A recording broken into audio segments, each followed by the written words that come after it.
Hey, what's going on YouTube? EasyTech231 here, and I know what you're going to say. You're going to say something like, oh my goodness, where's the smooth panning B-roll and the buttery smooth voiceover?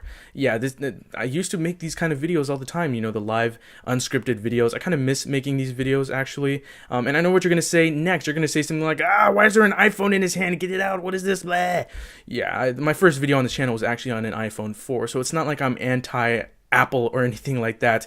In this video, I'm going to be sharing with you guys some tips and tricks that I came across while using iOS 10. Now, I've actually been using it for a few weeks, few months almost with the beta, but now it is ready for the general public. So if you want to go ahead and download it, you should be able to do so, or within the next few days, download it on your iPhone and, you know, use the latest version of iOS. So I'm just going to be giving you guys a few tips and tricks here. This is not a feature focused video. This is not a review video or anything like that. Just tips and tricks, a few things that I found that, you know, you may find useful yourself. So I just wanted to share it with you guys. So let's go ahead and get right into it. All right, so the first thing you want to pay attention to here is the lock screen. We have widgets off to the left-hand side here. Widgets, I wonder where that came from. You also have the camera off to the right here. So there's no more swipe to unlock here. Some people would be like, oh my goodness, how do you unlock your phone? You have to press the home button in order to unlock your phone. Now, if you don't have Touch ID or a passcode or anything like that, you're going to have to just press the home button and unlock the phone. Some people are going to be like, oh my goodness, that's so stupid. Now I have to get used to this. Well, you are going to have to get used to it, but in all honesty, it actually kind of makes sense because most of us, if not all of us, wake up our phones using the home button anyway, right? So what's another press going to do? Now, for those of you that actually use the power button to wake your phone, you are going to have to wake it with the power button and then press the home button to get into your home screen. Now, if you are using Touch ID, you're going to want to pay attention to this as well. As you can see, I've got Touch ID enabled here, and I'm going to go ahead and rest my finger here. Now, normally the phone will go ahead and jump straight to the home screen, right? Well, no, you still have to press the home button to get to your home screen, which I found to be very interesting, even with Touch ID enabled. Now, some of you guys out there will probably go a little crazy over that because you just want it the way it was before, right? Well, yeah, you still have to rest your finger there, it unlocks, and then you press the home button again. So, I mean, it's kind of like before where you can still keep your thumb there or whatever you have on that button there, but unfortunately you still have to press the home button. Now, you can get it back to the way it was before by going into settings. I'll go ahead and backtrack here. You have to go into settings. You have to go to general. You have to go to accessibility.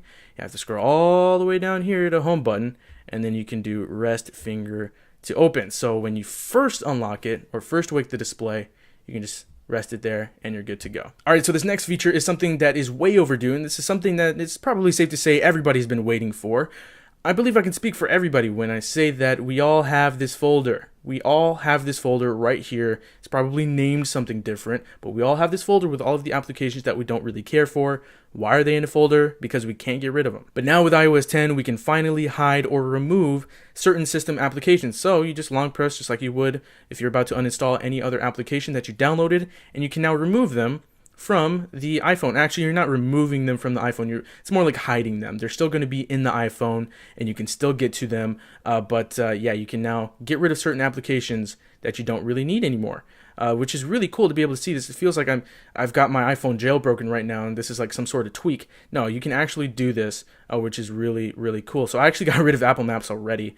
But yeah, you can get rid of pretty much all of these applications. Again, you're not uninstalling them, you're just hiding them, and if you want to get back at them, you go to the App Store, search for it, and re-enable it. That's pretty much it. All right, so this next feature is also well overdue, and Android phones have had this feature for many, many years, but that's besides the point.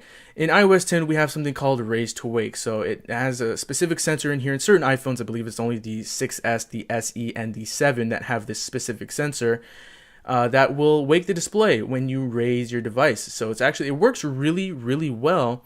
And, you know, while it might be useful to a lot of you, some of you might actually find that it will drain the battery life. So if you want to get rid of this, if you want something, if you if you don't want this enabled, just go ahead and go into settings, display and brightness, and then go ahead and disable Raise to Wake. So save a little bit more battery life. Now, I know a lot of you are going to say, oh, well, the iPhone has a good enough battery to last with that enabled, but not everybody's going to find it useful anyway, so I just wanted to share with you guys how you can disable it just in case. New with iOS 10, you can actually use your camera as a magnifier. Don't really know why I said that. I was trying to make it sound a lot more crazy than it actually is. Yes, you can actually use your iPhone's camera as a magnifying glass, which is, it's pretty cool. Some people may find it useful. If you don't have any vision whatsoever, then this will probably be interesting. You can actually go into the settings, go ahead and go into general, go to accessibility, and you can enable the magnifier right there.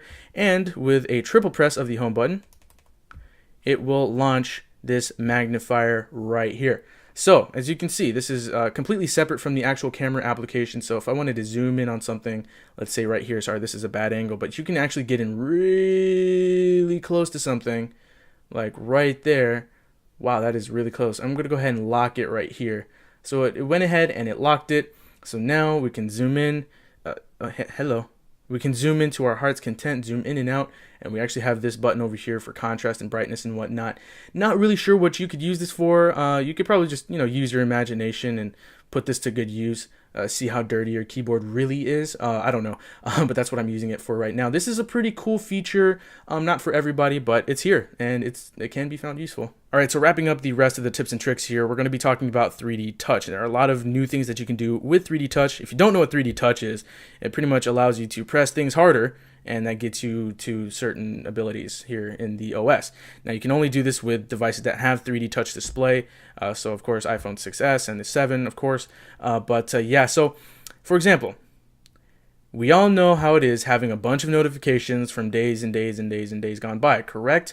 And in order to clear them, you have to press the X button every single time another day pops up. You just have to keep pressing it, right?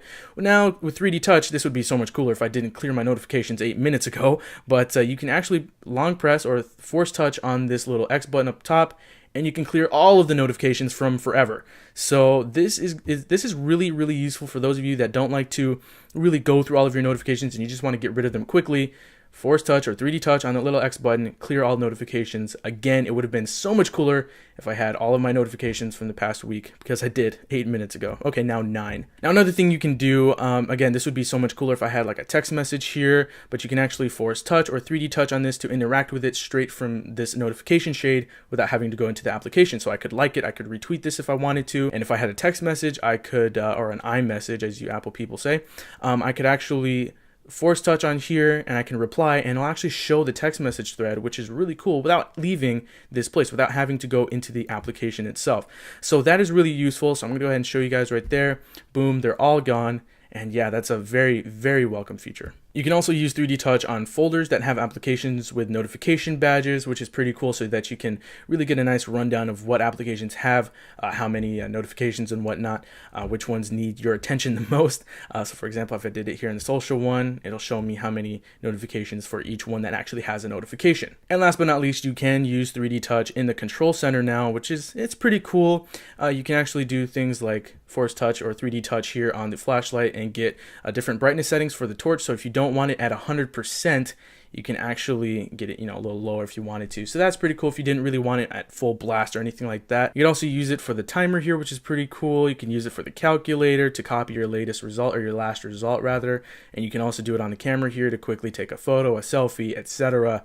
Now you can already do this on the home screen, so I'm not too sure why that's a huge feature or anything like that. What I really, really wish they did was implement 3D touch into the toggles up here. This is meant to be the control center, right? So if I could 3D touch on Wi-Fi and have it pop up a window with all of the available Wi-Fi networks, that right there would be awesome. If the same thing with Bluetooth, if I could do 3D touch on the Bluetooth toggle and then have it pop up a window without going into the settings application and have all my Bluetooth settings right there, all my available Bluetooth devices nearby, that would be something that would be worth mentioning.